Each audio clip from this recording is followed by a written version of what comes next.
Hello again, and welcome to another episode of Domino's Diecast. I'm going to be featuring another vehicle from my 1/43rd scale area of my collection.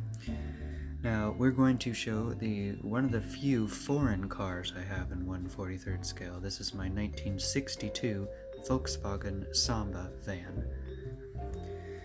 These are very popular. I'm sure a lot of people know. It really doesn't even hardly need an introduction. Many Volkswagens are popular and iconic looking. These things are featured in countless films, especially about the progression of the 60s, when Volkswagen became much more popular in America. Germany loved making cars that were in likeness of American automobiles. They loved the two-tone look, they loved the use of chrome, and they loved making them in beautiful colors. Which is why this one is a little bit more unique, this model right here, because it's kind of a cloudy gray color with an ivory white. Typically these vans were very brightly colored, so that kind of makes this a little bit more unique and stand out among all of its brightly colored brothers and sisters, I guess you could say. This does feature only one opening part on this scale, and that is the little side door right here, as you can see. And I'll let you try to look on the inside of the interior. You can't really see too much. It's kind of hard to look in there. This car also, well, this van I should say, it's not too much of a car as it is a van. It's also very famously known for the van that's used in the Hanna-Barbera cartoon of Scooby-Doo. Although obviously a very different color and not as many windows. The earlier models of this van had a lot of windows, and they were built for traveling. Some areas in Germany, actually, they did use them as like public transport. And they had many rows of seating. And I love all the windows on this, like even right up here. They didn't even need to put them up here, but these little tiny window slits right up here. Kind of like for added skylight.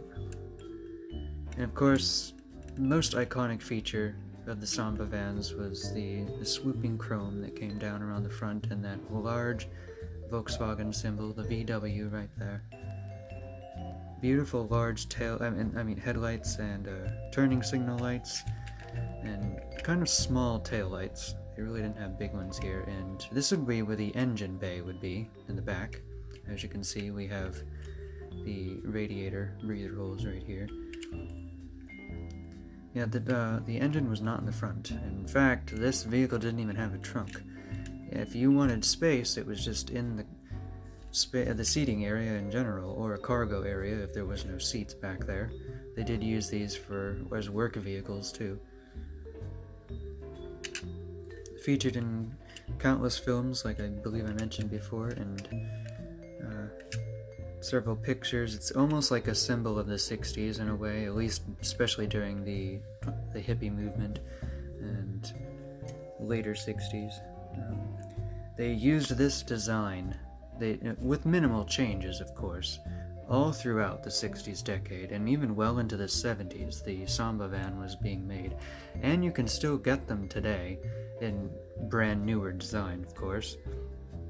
The design has really hung around for many, many years, all throughout these decades.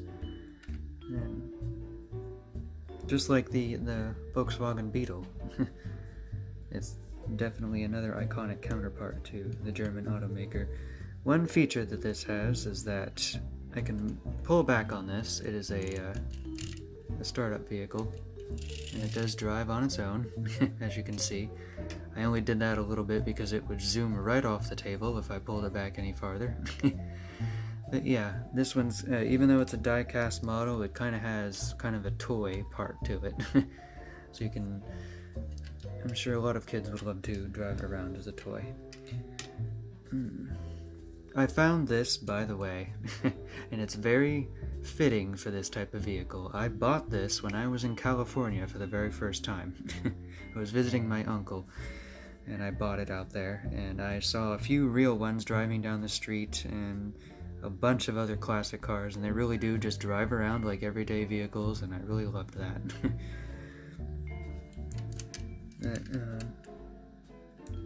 Yeah, I wanted one of my own, and they do make them in 1/18 scale, which I intend to get. I'm not really a lover of too many vans, but I do like the Samba vans very much, especially of this era. I just really love the way they're designed and the colors that they come in. And I hope you all enjoyed this episode, featuring my 62 Samba van, in kind of this cloudy gray color. If it has a real color, maybe I'll look it up and put it on the screen. Real color name, I should say. And I'll see you all in the next episode. Bye for now.